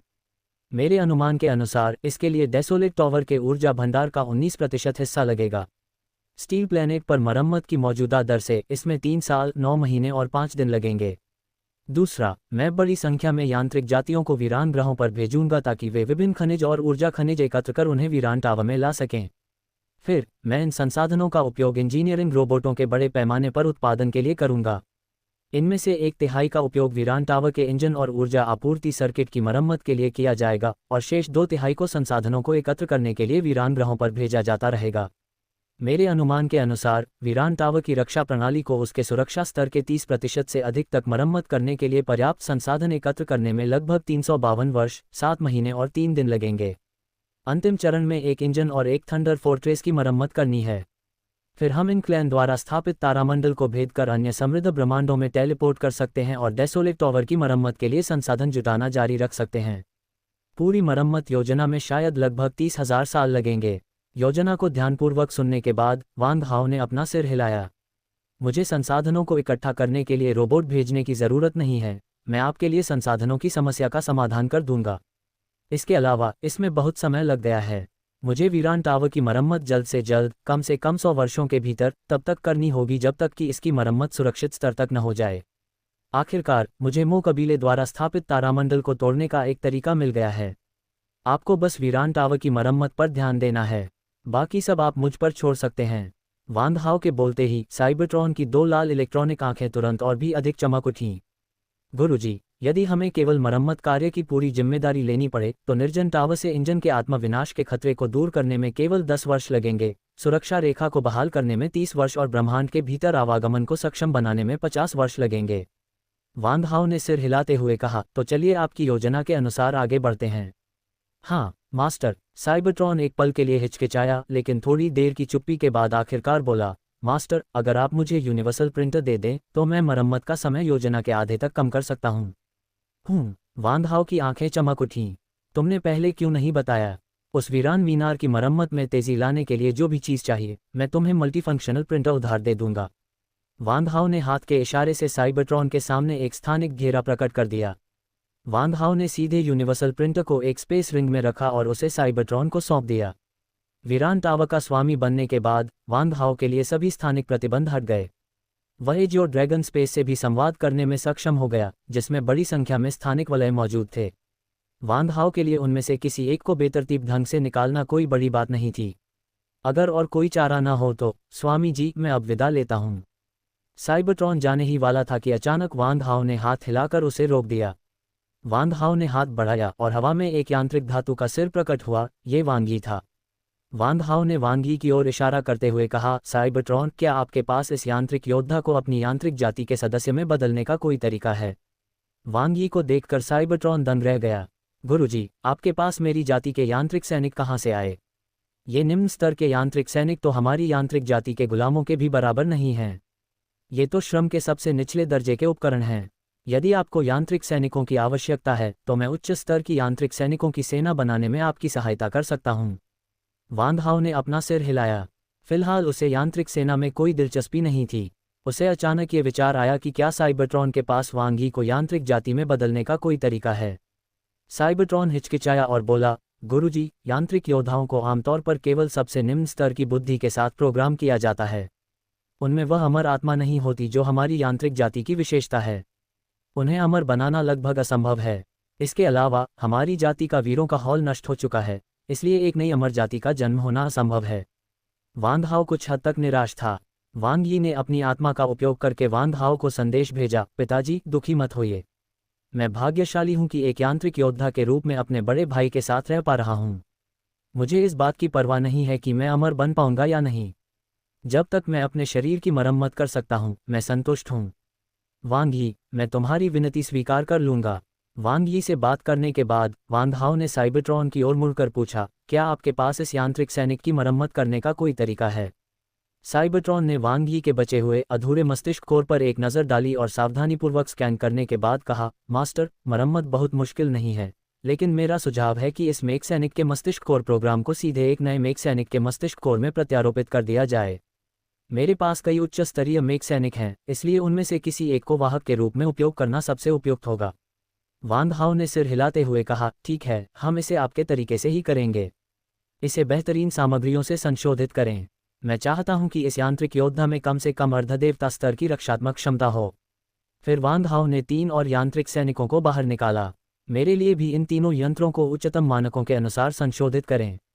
जी सर, मैं चलता हूं। साइबरट्रॉन द्वारा वांग यी, वांग एर, वांग सान और वांग सी को अपने आंतरिक भंडारण स्थान में रखने के बाद वह नियंत्रण कक्ष से तुरंत गायब हो गया। साइबरट्रॉन के चले जाने के बाद वांग हाओ नियंत्रण कक्ष में अकेला रह गया। अब ये देखने का समय है कि इस वीरान मीनार के स्वामी ने मेरे लिए कौन कौन से खजाने छोड़े हैं। खजाने के कमरे के बारे में सोचते ही वांग हाओ तुरंत उत्साहित हो गया। खजाने के कमरे का प्रवेश द्वार नियंत्रण कक्ष में है और चाबी वह विरासत की अंगूठी है जो वांग हाओ को मिली थी। केवल वांग हाओ ही पूरे सुनसान टावर में प्रवेश कर सकता है। वीरान मीनार के स्वामी हुन डैन द्वारा वांग हाओ को सिखाई गई विधि का अनुसरण करते हुए वांग हाओ ने विरासत की अंगूठी के माध्यम से सीधे खजाने के कमरे का दरवाजा खोल दिया। स्टॉप्ड। अध्याय 908 ईश्वर के सिंहासन में विश्वास। इस सुनसान टावर का खजाना कक्ष एक अलग, स्वतंत्र रूप से निर्मित मेसन स्पेस में बनाया गया है। ये स्थान असाधारण रूप से विशाल है, इतना कि इसमें एक छोटा ग्रह समा सकता है। इस खजाने के कक्ष के अंदर दिव्य क्रिस्टलों के ढेर, विभिन्न प्रकार की बहुमूल्य दिव्य स्तरीय सामग्री, ब्रह्मांडीय स्तरीय सामग्री, आदिम स्तरीय सामग्री और बड़ी संख्या में बहुमूल्य खजाने मौजूद थे। इसमें हर तरह की तलवारें, भाले, हल्बर्ड, दिव्य हथियार और अन्य शक्तिशाली उपकरण हैं। साथ ही बड़ी संख्या में बहुमूल्य पुस्तकें और साधना तकनीकें हैं और यहाँ तक कि कई यूनिवर्सो अंतरिक्ष यान भी हैं। वांग हाओ को आश्चर्य हुआ कि उसने पूरे खजाने के कमरे की तलाशी ली, लेकिन उसे एक भी औषधीय जड़ी बूटी या औषधि नहीं मिली। कुछ देर तक पूरे खजाने के कमरे की तलाशी लेने के बाद वांग हाओ ने आखिरकार अपनी निगाहें खजाने के कमरे के सबसे ऊंचे स्थान पर टिका दी। वहां एक विशाल सोने का पानी चढ़ा हुआ सिंहासन था और सिंहासन की पीठ के ऊपर एक लाल क्रिस्टल लगा हुआ था। इस बिंदु पर मुझे उम्मीद है कि पाठकों को हमारा डोमेन नाम याद होगा, ताइवान नॉवेल नेटवर्क। इसे पढ़ना बहुत आसान है, tuon.com। जो चाहें पढ़ें। ये लाल क्रिस्टल खजूर की गुठली के आकार का है, जिसके सिरे नुकीले हैं और इसका रंग गहरा लाल है, जिससे एक रहस्यमय आभा निकलती है। ऐसा भी प्रतीत हुआ कि एक हल्की दैवीय शक्ति उत्सर्जित हो रही थी। वांग हाओ ने एक नज़र देखते ही खुद को रोक नहीं पाया और वह झुककर उनकी पूजा करने को मजबूर हो गया। इस क्षण एल्डर वो अचानक खुद को रोक नहीं पाए और उन्होंने अपनी आवाज़ वांग हाओ की आत्मा में पहुंचा दी। बच्चे, यह एक पौराणिक दिव्य सार है। अगर मैं गलत नहीं हूं तो यह कुर्सी किसी सच्चे देवता का आस्था सिंहासन होनी चाहिए। हालांकि ऐसा लगता है कि इस देवता के पतन के बाद आस्था भी विलीन हो गई और यह आस्था सिंहासन अब किसी भी आस्था शक्ति को अवशोषित नहीं कर सकता। देवता विभिन्न दिव्य वस्तुओं जैसे कि मूर्तियां, मंदिर, वेदी, बलिदान, दिव्य अवतार और धार्मिक प्रचार के माध्यम से आस्था को अवशोषित कर सकते हैं। इस प्रकार का पवित्र सिंहासन भी एक दिव्य वस्तु है जो आस्था की शक्ति को अवशोषित करता है। दूसरी ओर दिव्य सार किसी देवता के सभी नियमों के संघनन का परिणाम है। ये किसी देवता द्वारा दिव्य शक्ति, सार और आत्मा को आत्मसात करने और संयोजित करने का परिणाम है, जो मनुष्यों और देवताओं के बीच अंतर को दर्शाता है। दिव्य सार के निर्माण के बिना एक नश्वर प्राणी अपने जीवन काल में कभी भी देवता नहीं बन सकता। जो देवता अपनी दैवीय स्थिति खो देता है वह एक नश्वर व्यक्ति के समान हो जाता है, या उसकी दैवीय शक्ति धीरे धीरे कम होने के कारण उसकी मृत्यु भी हो सकती है। क्या ये कोई दिव्य चिंगारी है? किंवदंती कहती है कि जिन मनुष्यों को दिव्य चिंगारी प्राप्त होती है वे देवता बन सकते हैं। मुझे आश्चर्य है कि क्या मैं इस दिव्य चिंगारी को परिष्कृत करने के बाद देवता बन जाऊंगा। वांग हाओ का दिल बेकाबू होकर धड़कने लगा। किसी भी नश्वर प्राणी के लिए दैवीय चिंगारी जानलेवा रूप से आकर्षक होती है। इस खजाने के कक्ष में मौजूद सभी खजानों की तुलना में इस दिव्य चिंगारी का मूल्य निस्संदेह सबसे अधिक है। पूरे खजाने के कक्ष में मौजूद सभी खजानों का संयुक्त मूल्य भी इस दिव्य चिंगारी के मूल्य के बराबर नहीं हो सकता। अल्फा ब्रह्मांड में कई युगों से देवता अनुपस्थित हैं और अल्फा ब्रह्मांड में बहुत लंबे समय से कोई सच्चे देवता पैदा नहीं हुए हैं। सबसे बड़ा कारण यह है कि अल्फा विश्वविद्यालय बहुत बंजर है और लगभग पूरी तरह से अन्य विश्वविद्यालयों से अलग थलग है। ऐसे बंजर और संसाधनों से रहित ब्रह्मांड में किसी देवता का जन्म होना अत्यंत कठिन होगा। इस दिव्य चिंगारी के साथ मैं वांग हाओ अल्फा ब्रह्मांड में देवता बनने की सबसे बड़ी क्षमता वाला व्यक्ति बनूंगा। वांग हाओ उत्साह से भर उठा और धीरे धीरे दिव्य चिंगारी की ओर बढ़ने लगा। इस समय एल्दवू के शब्द वांग हाओ के मन में फिर से गूंज उठे, लड़के, तुम्हारी वर्तमान साधना का स्तर दिव्य चिंगारी को परिष्कृत करने के लिए अपर्याप्त है। ऐसी वस्तु से निकलने वाली दिव्य शक्ति को दर्जनों तारामंडल दूर से भी महसूस किया जा सकता है। एक बार जब तुम अपनी दिव्य चिंगारी की आभा प्रकट करोगे तो अल्फा ब्रह्मांड में एकांत में साधना कर रहे सभी प्राचीन राक्षस तुम्हारा निर्दयतापूर्वक शिकार करेंगे। इसलिए मेरा सुझाव है कि तुम दिव्य चिंगारी को परिष्कृत करने से पहले अपनी साधना को अमर स्तर तक पहुंचने तक प्रतीक्षा करो। वांग हाओ की आवेगपूर्ण ऊर्जा तुरंत ही एल्दवू द्वारा डाले गए ठंडे पानी की बाल्टी से बुझ गई। क्या आप ये कह रहे हैं कि ये दिव्य सिंहासन वास्तव में इस दिव्य चिंगारी की दिव्य शक्ति को सील कर देता है, जिससे इसकी दिव्य शक्ति का आभामंडल बाहर निकलने से रोकता है? बूढ़े तांत्रिक ने उत्तर दिया, बिल्कुल सही। अन्यथा इस पूरे खजाने के कमरे में मौजूद सभी वस्तुएं लंबे समय तक दिव्य शक्ति से दूषित होने के बाद दिव्य कलाकृतियों में परिवर्तित हो जाती। ये दिव्य सिंहासन दिव्य चिंगारी की दिव्य शक्ति आभा को अपने दायरे में मजबूती से बांधे रखता है। यह एक अत्यंत परिष्कृत सीलिंग तकनीक है, इसलिए ये स्वाभाविक है कि आपने इसे नहीं देखा। क्या ये दिव्य चिंगारी वीरान मीनार के स्वामी की दिव्य चिंगारी हो सकती है? वांग हाओ ने पूछा। ये बात कोई नहीं जानता, शायद केवल वीरान मीनार का स्वामी ही इसे जान सकता है। वांग हाओ उस दिव्य चिंगारी से नजरें नहीं हटा पा रहा था, लेकिन एक भयंकर आंतरिक संघर्ष के बाद आखिरकार उसने बड़ी मुश्किल से अपनी नजरें हटाईं। मुझे आश्चर्य होता है कि इस दिव्य सिंहासन पर बैठने का अनुभव कैसा होगा। वांग हाओ को जिज्ञासा होना स्वाभाविक था। अपनी तीव्र जिज्ञासा से प्रेरित होकर वांग हाओ धीरे धीरे सिंहासन की ओर बढ़ा, फिर मुड़कर बैठ गया। जैसे ही वांग हाओ सिंहासन पर बैठा, अचानक उसके सामने यादों का सैलाब उमड़ आया। हत्या, जीवन, साधना और सीखने के विभिन्न रक्तरंजित और क्रूर दृश्य। ब्रह्मांड में विचरण करना और तारों के सागर में भटकना, असंख्य यादें बेहद अव्यवस्थित थीं, जिससे वांग हाओ को ऐसा महसूस हुआ जैसे उसका सिर पल भर में फट जाएगा। ये दिव्य चिंगारी वास्तव में निर्जन मीनार के स्वामी हुनडैन की दिव्य चिंगारी है। वांग हाओ अचंभित रह गया। जैसे जैसे यादें धुंधली होती गईं, वांग हाओ को ताजगी का एहसास हुआ और उसकी सांसें आसान हो गईं। परम आराम की एक अद्भुत अनुभूति हुई, मानो उसका पूरा शरीर खुल गया हो।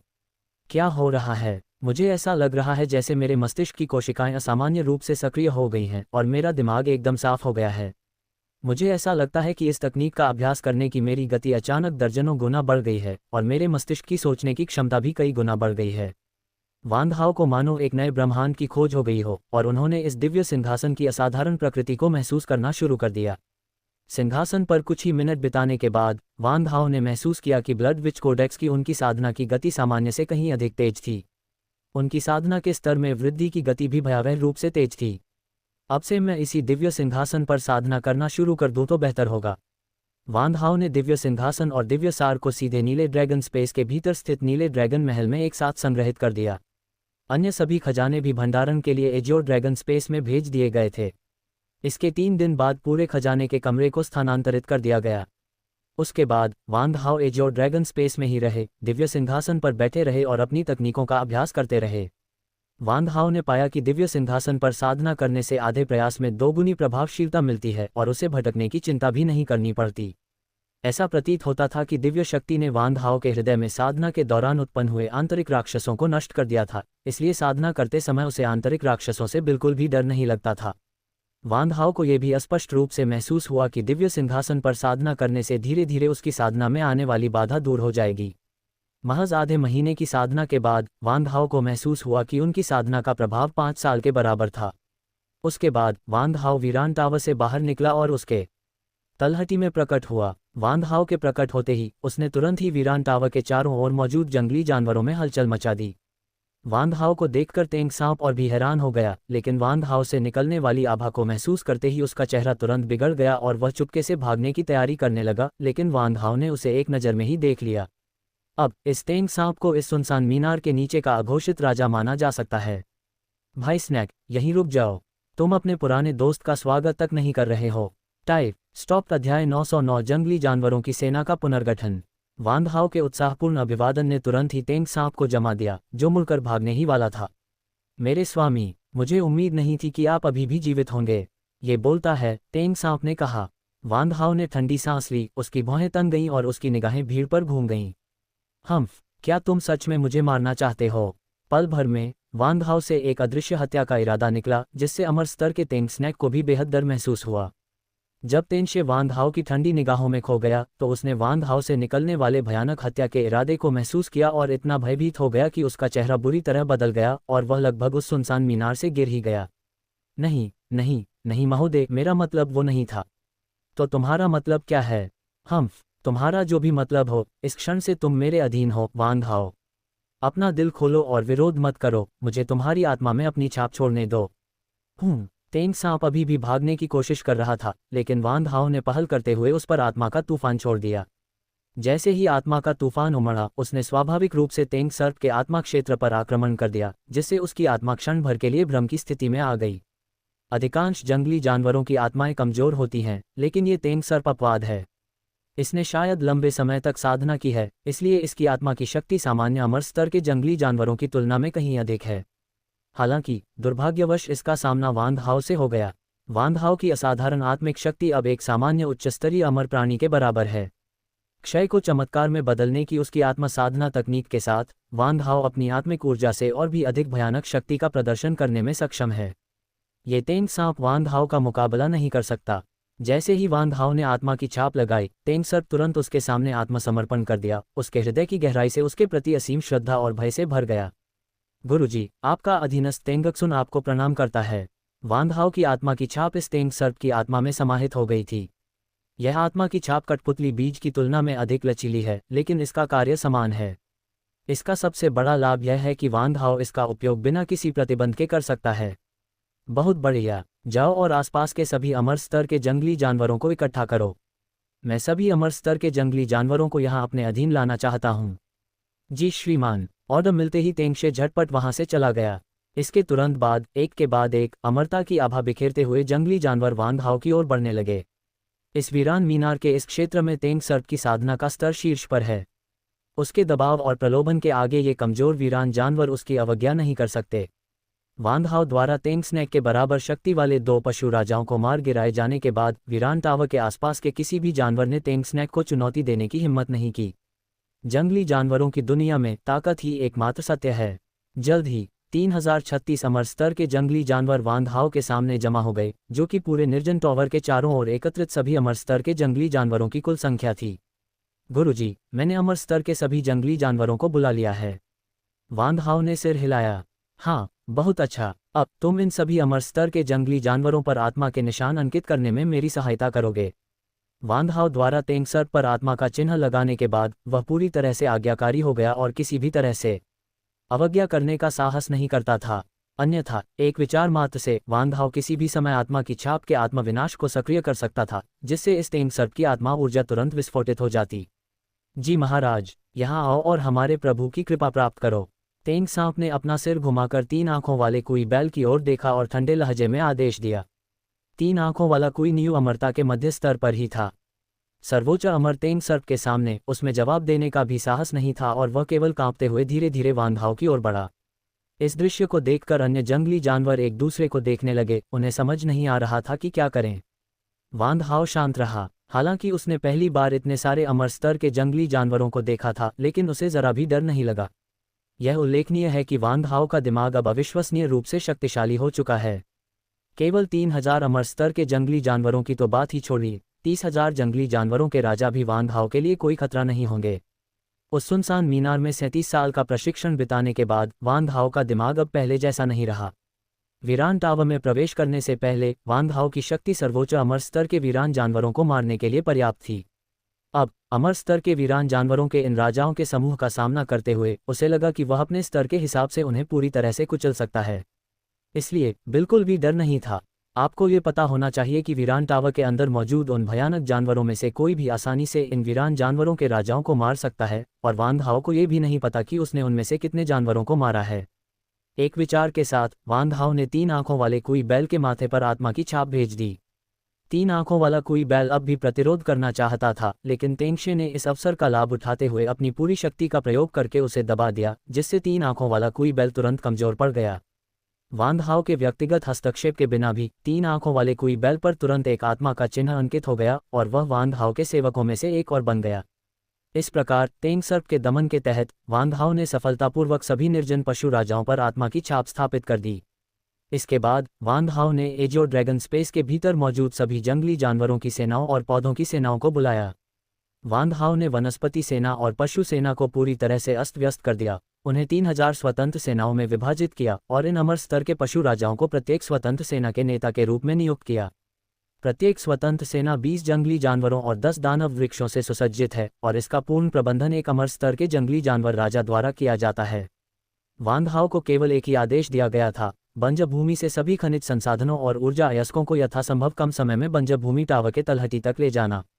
वांग हाओ ने आत्मा स्थानांतरण के माध्यम से साइबरट्रॉन द्वारा प्रदान की गई सामग्रियों की सूची को प्रत्येक पशु राजा की आत्मा स्मृति में प्रेषित किया। इस तरह आवश्यक सामग्री उपलब्ध कराने के लिए वांग हाओ से अनुमति मांगने की कोई आवश्यकता नहीं है। ये सब करने के बाद वांग हाओ ने एक आदेश दिया और 3000 जंगली जानवरों की सेना तुरंत तितर बितर हो गई और जंगली मीनार से दूर चली गई। जहां कहीं भी पशु सेना गुजरती थी वहां सभी कमजोर पशुओं को पशु राजाओं के रूप में कार्यरत सेनापतियों द्वारा दबा दिया जाता था और उन्हें उनकी संबंधित पशु सेना में शामिल कर लिया जाता था। जल्द ही उस सुनसान मीनार के पास जमा हुए सभी जंगली जानवर 3000 जंगली जानवरों की इस सेना में समाहित हो गए। मूल रूप से जंगली जानवरों की प्रत्येक सेना में केवल 30 जंगली जानवर होते थे, लेकिन वाइल्ड टावर के क्षेत्र को छोड़ने के बाद उनकी संख्या बढ़कर कम से कम 100,000 या उससे अधिक हो गई। जैसे जैसे समय बीतता जाएगा जंगली जानवरों की ये सेनाएं अधिक से अधिक जंगली जानवरों के क्षेत्रों में यात्रा करेंगी, अधिक से अधिक जंगली जानवरों को अपने साथ शामिल करती जाएंगी और उनकी संख्या लगातार बढ़ती जाएगी। हालांकि वांग हाओ का इरादा केवल वीरान टावर की मरम्मत के लिए आवश्यक सामग्री और संसाधनों को जल्द से जल्द इकट्ठा करना था, लेकिन उसने अनजाने में पूरे वीरान ग्रह के सभी जंगली जानवरों को अपने अधीन कर लिया और इस तरह वह वीरान ग्रह पर जाने के लिए सहमत होने वाला इतिहास का पहला व्यक्ति बन गया।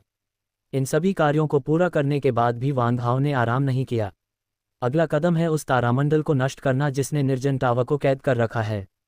जब वांग हाओ ने मोजिंग सिस्टम इंटरफेस को दोबारा खोला तो वह पूरी तरह से चौंक गया।